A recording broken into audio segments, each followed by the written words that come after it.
بسم اللہ الرحمن الرحیم۔ صحیح بخاری حدیث نمبر 1 تا 10۔ صحیح بخاری حدیث نمبر 1۔ حضور اکرم صلی اللہ علیہ وسلم نے فرمایا کہ تمام اعمال کا دار و مدار نیت پر ہے، اور ہر عمل کا نتیجہ ہر انسان کو اس کی نیت کے مطابق ہی ملے گا۔ پس جس کی ہجرت ترک و وطن دولت دنیا حاصل کرنے کے لیے ہو یا کسی عورت سے شادی کی غرض ہو، پس اس کی ہجرت انہی چیزوں کے لیے ہوگی جن کے حاصل کرنے کی نیت سے اس نے ہجرت کی ہے۔ حدیث نمبر 2۔ حضور اکرم صلی اللہ علیہ وسلم نے فرمایا کہ وحی نازل ہوتے وقت کبھی مجھ کو گھنٹی کی سی آواز محسوس ہوتی ہے، اور وحی کی یہ کیفیت مجھ پر بہت شاق گزرتی ہے۔ جب یہ کیفیت ختم ہوتی ہے تو میرے دل و دماغ پر اس فرشتے کے ذریعے نازل شدہ وحی محفوظ ہو جاتی ہے، اور کسی وقت ایسا ہوتا ہے کہ فرشتہ بمشکل انسان میرے پاس آتا ہے اور مجھ سے کلام کرتا ہے، پس میں اس کا کہا ہوا یاد رکھ لیتا ہوں۔ حدیث نمبر 3۔ نبی کریم صلی اللہ علیہ وسلم پر وحی کا ابتدائی دور اچھے سچے پاکیزہ خوابوں سے شروع ہوا۔ آپ صلی اللہ علیہ وسلم خواب میں جو کچھ دیکھتے وہ صبح کی روشنی کی طرح صحیح اور سچا ثابت ہوتا۔ پھر من جانب قدرت آپ صلی اللہ علیہ وسلم تنہائی پسند ہو گئے، اور آپ صلی اللہ علیہ وسلم نے غار حرا میں خلوت نشینی اختیار فرمائی، اور کئی دن اور رات وہاں مسلسل عبادت اور یاد الہی و ذکر و فکر میں مشغول رہتے۔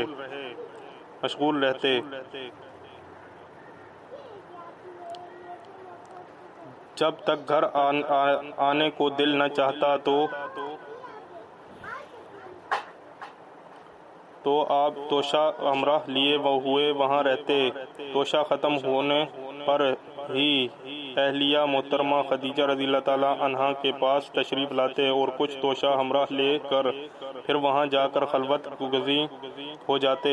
یہی طریقہ جاری رہا یہاں تک کہ آپ صلی اللہ علیہ وسلم پر حق منکشف ہو گیا، اور آپ صلی اللہ علیہ وسلم غار حرا ہی میں قیام پذیر تھے کہ اچانک جبرائیل علیہ السلام آپ صلی اللہ علیہ وسلم کے پاس حاضر ہوئے اور کہنے لگے کہ اے محمد پڑھو۔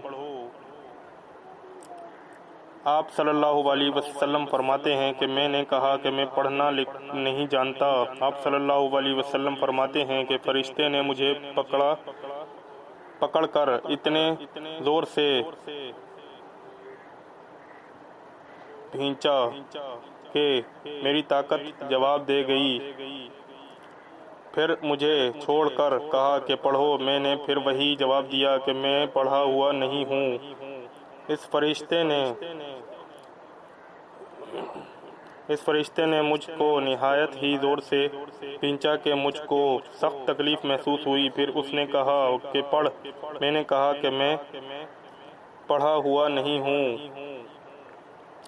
فرشتے نے تیسری بار مجھ کو پکڑا اور تیسری مرتبہ پھر مجھ کو کھینچا، پھر مجھے چھوڑ دیا اور کہنے لگا کہ پڑھو اپنے رب کے نام کی مدد سے جس نے پیدا کیا اور انسان کو خون کی پھٹکی سے بنایا۔ پڑھو، اور آپ کا رب بہت ہی مہربانیاں کرنے والا ہے۔ پھر یہی آیتیں آپ صلی اللہ علیہ وسلم جبرائیل علیہ السلام سے سن کر اس حال میں غار حرا سے واپس ہوئے کہ آپ صلی اللہ علیہ وسلم کا دل اس انوکھے واقعہ سے کانپ رہا تھا۔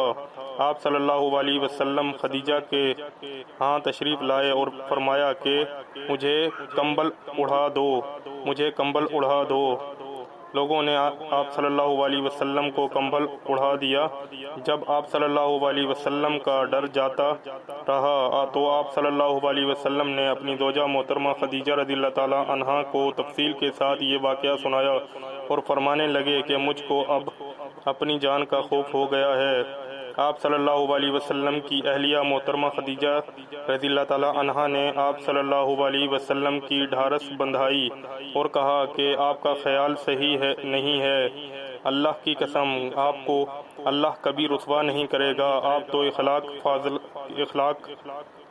اخلاق فاضلہ کے مالک ہیں، آپ تو کنبہ پرور ہیں، بے کسوں کا بوجھ اپنے سر پر رکھ لیتے ہیں، مفلسوں کے لیے آپ کماتے ہیں، مہمان نوازی میں آپ بے مثال ہیں، اور مشکل وقت میں آپ امر حق کا ساتھ دیتے ہیں۔ ایسے اوصاف حسنہ والا انسان یوں بے وقت ذلت و خواری کی موت نہیں پا سکتا۔ پھر مزید تسلی کے لیے خدیجہ رضی اللہ تعالی عنہا آپ صلی اللہ علیہ وسلم کو ورقہ بن نوفل کے پاس لے گئیں۔ جوان کے چچا زاد بھائی تھے، جو ان کے چچا زاد بھائی تھے اور زمانہ جاہلیت میں نصرانی مذہب اختیار کر چکے تھے اور عبرانی زبان کے کاتب تھے، چنانچہ انجیل کو بھی حسب منشائے خداوندی عبرانی زبان میں لکھا کرتے تھے۔ انجیل سریانی زبان میں نازل ہوئی تھی، پھر اس کا ترجمہ عبرانی زبان میں ہوا۔ ورقہ اسی کو لکھتے تھے، وہ بہت بوڑھے ہو گئے تھے، یہاں تک کہ ان کی بینائی بھی رخصت ہو چکی تھی۔ خدیجہ رضی اللہ تعالی عنہا نے ان کے سامنے آپ صلی اللہ علیہ وسلم کے حالات بیان کیے اور کہا کہ اے چچا زاد بھائی، اپنے بھتیجے محمد صلی اللہ علیہ وسلم کی زبان ذرا ان کی کیفیت سن لیجئے۔ وہ بولے کہ بھتیجے، آپ نے جو کچھ دیکھا ہے اس کی تفصیل سناؤ۔ چنانچہ آپ صلی اللہ علیہ وسلم نے از اول تا آخر پھر پراسرار واقعہ سنایا، جسے سن کر ورقہ بے اختیار ہو کر بول اٹھے کہ یہ تو وہی ناموس معزز رازدان فرشتہ ہے جسے اللہ نے موسیٰ علیہ السلام پر وحی دے کر بھیجا تھا۔ کاش میں آپ کے اس عہد نبوت کے شروع ہونے پر جوان عمر ہوتا، کاش میں اس وقت تک زندہ رہتا جب تک کہ آپ کی قوم آپ کو اس شہر سے نکال دے گی۔ رسول اللہ صلی اللہ علیہ وسلم نے یہ سن کر تعجب سے پوچھا کہ کیا وہ لوگ مجھ کو نکال دیں گے، حالانکہ میں تو ان میں صادق و امین و مقبول ہوں؟ ورقہ بولا، ہاں یہ سب کچھ سچ ہے، مگر جو شخص بھی آپ کی طرح امر حق لے کر آیا، لوگ اس کے دشمن ہی ہو گئے ہیں۔ اگر مجھے آپ کی نبوت کا وہ زمانہ مل جائے تو میں آپ کی پوری مدد کروں گا، مگر ورقہ کچھ دنوں کے بعد انتقال کر گئے۔ پھر کچھ عرصہ تک وحی کی آمد موقوف رہی۔ حدیث نمبر 4۔ آپ صلی اللہ علیہ وسلم نے وحی کے رک جانے کے زمانے کے حالات بیان فرماتے ہوئے کہا کہ ایک روز میں چلا جا رہا تھا کہ اچانک میں نے آسمان کی طرف ایک آواز سنی، اور میں نے اپنا سر آسمان کی طرف اٹھایا، کیا دیکھتا ہوں کہ وہی فرشتہ جو میرے پاس غار حرا میں آیا تھا، وہ آسمان و زمین کے بیچ ایک کرسی پر بیٹھا ہوا ہے۔ میں اس سے ڈر گیا اور گھر آنے پر میں نے پھر کمبل اوڑھنے کی خواہش ظاہر کی۔ اس وقت اللہ پاک کی طرف سے یہ آیات نازل ہوئیں، یا ایھا المدثر قم فانذر وربک فکبر وثیابک فطہر والرجز فاہجر۔ اے لحاف اوڑھ کر لیٹنے والے، اٹھ کھڑا ہو اور لوگوں کو عذاب الہی سے ڈرا، اور اپنے رب کی بڑائی بیان کر، اور اپنے کپڑوں کو پاک صاف رکھ اور گندگی سے دور رہ۔ اس کے بعد وہی تیزی کے ساتھ پے در پہ آنے لگی۔ حدیث نمبر 5۔ رسول اللہ صلی اللہ علیہ وسلم نزول قرآن کے وقت بہت سختی محسوس فرمایا کرتے تھے، اور اس کی علامتوں میں سے ایک یہ تھی کہ یاد کرنے کے لیے آپ اپنے ہونٹوں کو بلاتے تھے۔ ابن عباس رضی اللہ تعالی عنہ نے کہا، میں اپنے ہونٹ بلاتا ہوں میں اپنے ہونٹ بلاتا ہوں جس طرح آپ بلاتے تھے۔ سعید کہتے ہیں میں بھی اپنے ہونٹ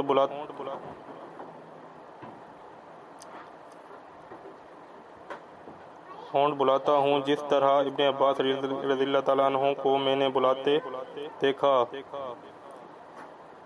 پھر انہوں نے اپنے ہونٹ بلائے۔ ابن عباس رضی اللہ تعالیٰ عنہ نے کہا پھر یہ آیات اتریں، سورۃ القیامہ آیت لا تحرک بہ لسانک لتعجل بہ ان علینا جمعہ وقرآنہ، کہ اے محمد قرآن کو جلد جلد یاد کرنے کے لیے اپنی زبان نہ ہلاؤ، اس کا جمع کر دینا اور پڑھا دینا ہمارا ذمہ ہے۔ ابن عباس رضی اللہ تعالیٰ عنہما کہتے ہیں یعنی قرآن پر آپ صلی اللہ علیہ وسلم کے دل میں جما دینا اور پڑھا دینا ہمارے ذمہ ہے۔ پھر جب ہم پڑھ چکیں تو اس پڑھے ہوئے کی اتباع کرو۔ ابن عباس رضی اللہ تعالیٰ عنہما فرماتے ہیں اس کا مطلب یہ ہے کہ آپ اس کو خاموشی کے ساتھ سنتے رہو، اس کے بعد مطلب سمجھا دینا ہمارے ذمہ ہے، پھر یقیناً یہ ہماری ذمہ داری ہے کہ آپ اس کو پڑھو یعنی اس کو محفوظ کر سکو۔ چنانچہ اس کے بعد جب آپ کے پاس جبرائیل علیہ السلام وحی لے کر آتے تو آپ توجہ سے سنتے، جب وہ چلے جاتے تو رسول اللہ صلی اللہ علیہ وسلم اس وحی کو اسی طرح پڑھتے جس طرح جبرائیل علیہ السلام نے اسے پڑھا تھا۔ حدیث نمبر 6۔ رسول اللہ صلی اللہ علیہ وسلم سب لوگوں سے زیادہ جواد سخی تھے، اور رمضان میں دوسرے اوقات کے مقابلے میں جب جبرائیل علیہ السلام آپ صلی اللہ علیہ وسلم سے ملتے بہت ہی زیادہ جود و کرم فرماتے۔ جبرائیل علیہ السلام رمضان کی ہر رات میں آپ صلی اللہ علیہ وسلم سے ملاقات کرتے اور آپ صلی اللہ علیہ وسلم کے ساتھ قرآن کا دورہ کرتے۔ غرض نبی کریم صلی اللہ علیہ وسلم لوگوں کو بھلائی پہنچانے میں بارش لانے والی ہوا سے بھی زیادہ جود و کرم فرمایا کرتے تھے۔ حدیث نمبر 7۔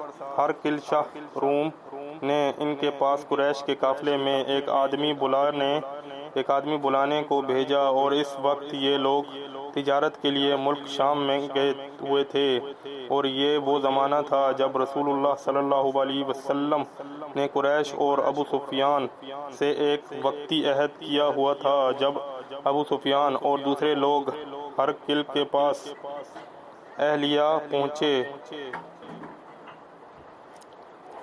پہنچے جہاں ہرقل نے دربار طلب کیا تھا، اس کے گرد روم کے بڑے بڑے لوگ، علماء، وزراء، امراء بیٹھے ہوئے تھے۔ ہرقل نے ان کو اور اپنے ترجمان کو بلوایا، پھر ان سے پوچھا کہ تم میں سے کون شخص مدعی رسالت کا زیادہ قریبی عزیز ہے؟ ابو سفیان کہتے ہیں کہ میں بول اٹھا کہ میں اس کا سب سے زیادہ قریبی رشتہ دار ہوں۔ یہ سن کر ہرقل نے حکم دیا کہ اس کو ابو سفیان کو میرے قریب لا کر بٹھاؤ اور اس کے ساتھیوں کو اس کی پیٹھ کے پیچھے بٹھا دو۔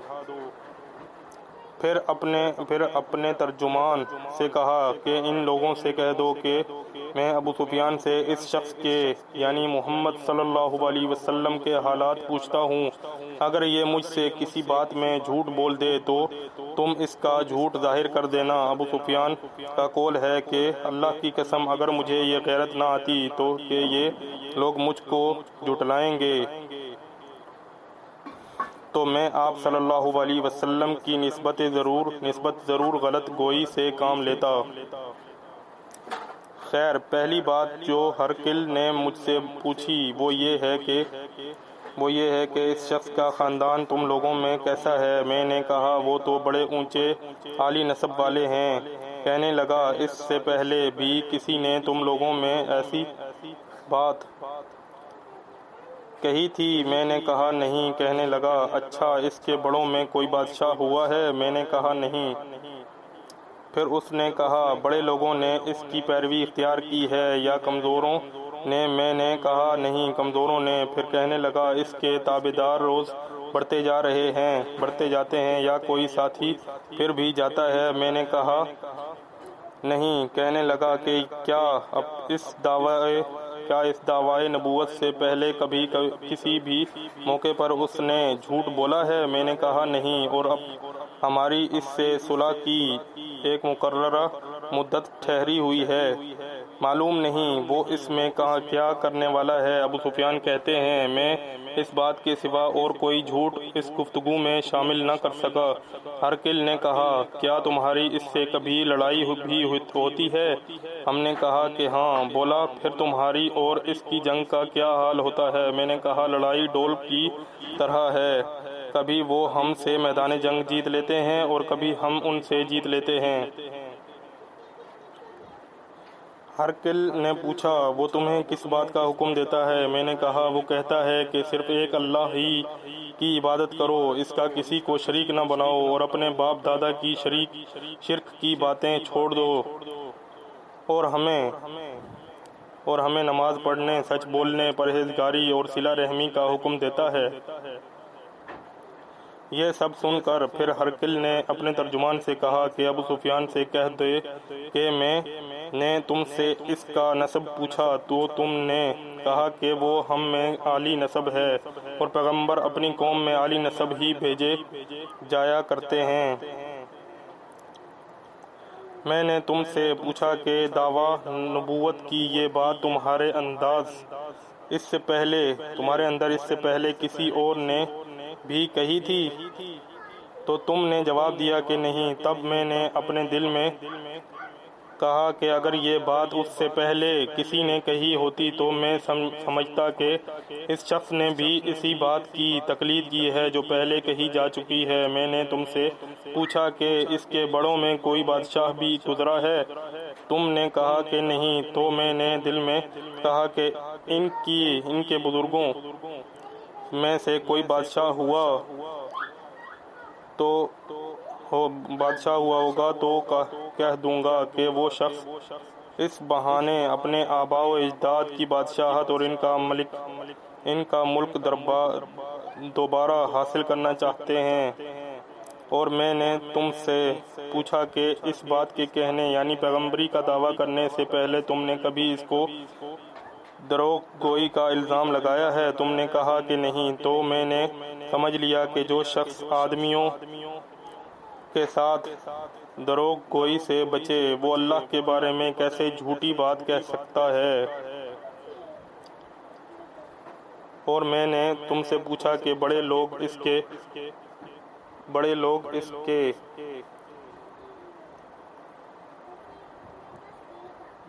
اس کے پیرو ہوتے ہیں یا کمزور آدمی؟ تم نے کہا کمزوروں نے اس کی اتباع کی ہے۔ تو دراصل یہی لوگ پیغمبروں کے متبعین ہوتے ہیں۔ اور میں نے تم سے پوچھا کہ اس کے ساتھی بڑھ رہے ہیں یا کم ہو رہے ہیں؟ تم نے کہا کہ وہ بڑھ رہے ہیں، اور ایمان کی کیفیت یہی ہوتی ہے تاکہ وہ کامل ہو جاتا ہے۔ اور میں نے تم سے پوچھا کہ آیا کوئی شخص اس کے دین سے ناخوش ہو کر مرتد بھی ہو جاتا ہے؟ تم نے کہا نہیں۔ تو ایمان کی خاصیت بھی یہی ہے، جن کے دلوں میں اس کی مسرت سچ رچ بس جائے وہ اس سے لوٹا نہیں کرتے۔ اور میں نے تم سے پوچھا کہ آیا وہ کبھی عہد شکنی کرتے ہیں؟ تم نے کہا نہیں، پیغمبروں کا یہی حال ہوتا ہے، وہ عہد کی خلاف ورزی نہیں کرتے۔ اور میں نے تم سے کہا کہ وہ تم سے کس چیز کے لیے کہتے ہیں؟ تم نے کہا کہ وہ ہمیں حکم دیتے ہیں کہ اللہ کی عبادت کرو، اس کے ساتھ کسی کو شریک نہ ٹھہراؤ، اور تمہیں بتوں کی پرستش سے روکتے ہیں، سچ بولنے اور پرہیزگاری کا حکم دیتے ہیں۔ لہذا اگر یہ باتیں جو تم کہہ رہے ہو سچ ہیں تو ان قریب وہ اس جگہ کا مالک ہو جائے گا کہ جہاں میرے یہ دونوں پاؤں ہیں۔ مجھے معلوم تھا کہ وہ پیغمبر آنے والا ہے، مگر مجھے یہ معلوم نہیں تھا کہ وہ تمہارے اندر ہوگا۔ اگر میں جانتا کہ اس تک پہنچ سکوں گا تو اس سے ملنے کے لیے ہر تکلیف گوارا کرتا۔ اگر میں اس کے پاس ہوتا تو اس کے پاؤں دھوتا۔ ہرقل نے رسول اللہ صلی اللہ علیہ وسلم وہ خط منگایا جو آپ نے دحیہ کلبی رضی اللہ تعالیٰ عنہ کے ذریعے حاکم بصرہ کے پاس بھیجا تھا، اور اس نے وہ ہرقل کے پاس بھیج دیا تھا۔ پھر اس کو پڑھا تو اس میں لکھا تھا: اللہ کے نام کے ساتھ جو نہایت مہربان اور رحم والا ہے۔ اللہ کے بندے اور اس کے پیغمبر محمد صلی اللہ علیہ وسلم کی طرف سے یہ خط ہے۔ شاہ روم کے لیے اس شخص پر سلام ہو جو ہدایت کی پیروی کرے۔ اس کے بعد میں آپ کے سامنے دعوت اسلام پیش کرتا ہوں۔ اگر آپ اسلام لے آئیں گے تو دین و دنیا میں سلامتی نصیب ہوگی، اللہ آپ کو دوہرا ثواب دے گا، اور اگر آپ میری دعوت سے روگردانی کریں گے تو آپ کی رعایا کا گناہ بھی آپ ہی پر ہوگا۔ اور اے اہل کتاب، ایک ایسی بات پر آ جاؤ جو ہمارے اور تمہارے درمیان یکساں ہے، وہ یہ کہ ہم اللہ کے سوا کسی کی عبادت نہ کریں اور کسی کو اس کا شریک نہ ٹھہرائیں، اور نہ ہم میں سے کوئی کسی کو اللہ کے سوا اپنا رب بنائے۔ پھر اگر وہ اہل کتاب اس بات سے منہ پھیر لیں تو مسلمانوں، تم ان سے کہہ دو کہ تم مانو یا نہ مانو، ہم تو ایک اللہ کی اطاعت گزار ہیں۔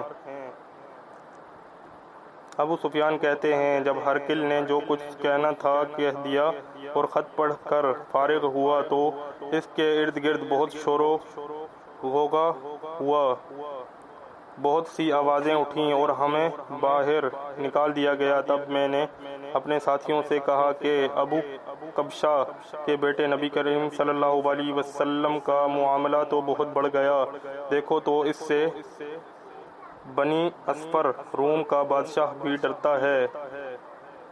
مجھے اس وقت سے اس بات کا یقین ہو گیا کہ نبی کریم صلی اللہ علیہ وسلم ان قریب غالب ہو کر رہیں گے، حتیٰ کہ اللہ نے مجھے مسلمان کر دیا۔ راوی کا بیان ہے کہ ابن ناطور ایلیا کا حاکم ہرقل کا مصاحب اور شام کے نصارہ کالاٹ پادری بیان کرتا تھا کہ ہرقل جب ایلیا آیا ایک دن صبح کو پریشان اٹھا تو اس کے درباریوں نے دریافت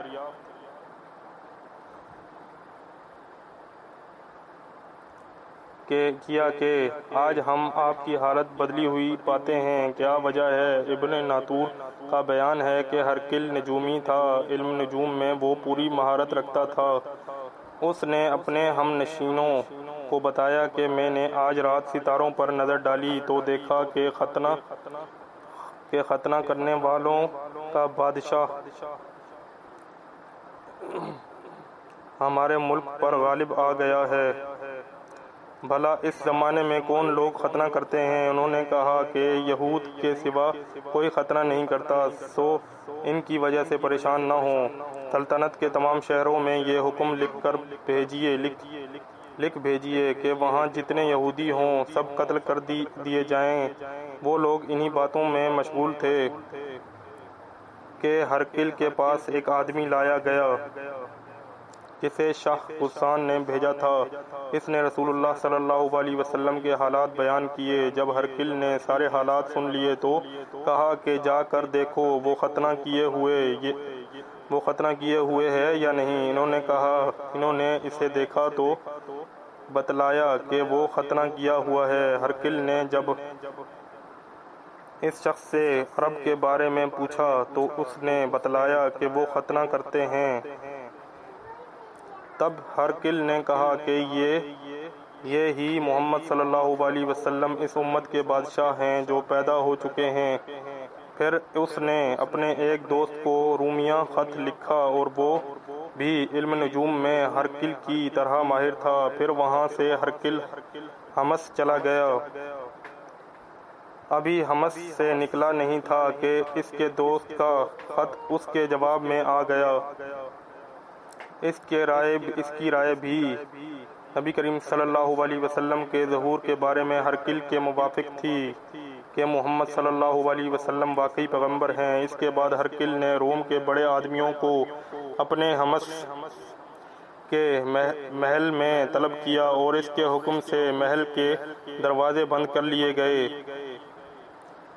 پھر وہ اپنے خاص محل سے باہر آیا اور کہا، اے روم والوں، کیا ہدایت اور کامیابی میں کچھ حصہ تمہارے لیے بھی ہے؟ اگر تم اپنی سلطنت کی بقا چاہتے ہو تو پھر اس نبی کی بیعت کر لو اور مسلمان ہو جاؤ۔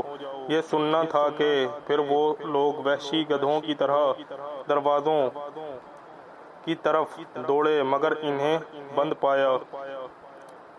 آخر جب ہرقل نے اس بات سے ان کی یہ نفرت دیکھی تو اور ان کے ایمان لانے سے مایوس ہو گیا تو کہنے لگا کہ ان لوگوں کو میرے پاس لاؤ۔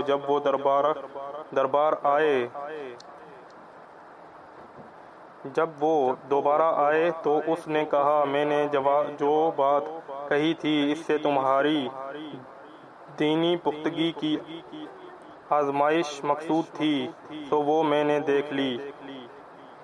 تب یہ بات سن کر وہ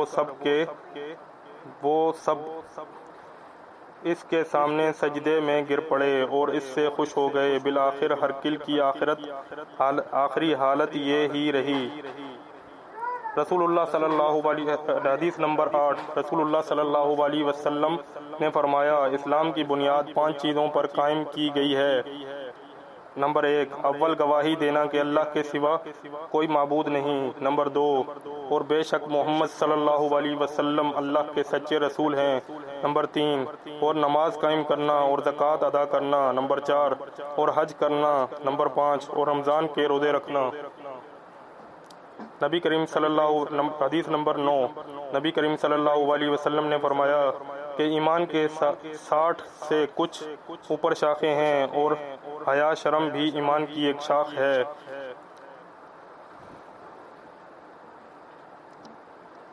حدیث نمبر 10۔ حضرت محمد صلی اللہ علیہ وسلم نے فرمایا، مسلمان وہ ہے جس کی زبان اور ہاتھ سے مسلمان بچے رہیں، اور مہاجر وہ ہے جو ان کاموں کو چھوڑ دے جن سے اللہ نے منع فرمایا ہے۔ دوستوں، امید کرتا ہوں آپ کو ہماری یہ ویڈیو پسند آئی ہوگی۔ اگر ہماری یہ ویڈیو پسند آئی ہے تو ہمارے اس چینل کو سبسکرائب کر کے بیل آئیکن کے بٹن کو پریس کر دیں اور اس ویڈیو کو زیادہ سے زیادہ صدقہ جاریہ کی نیت سے شیئر کریں اور کمنٹ باکس میں اپنی رائے کا اظہار کریں اور اس ویڈیو کو لائک کر دیں۔ اللہ حافظ۔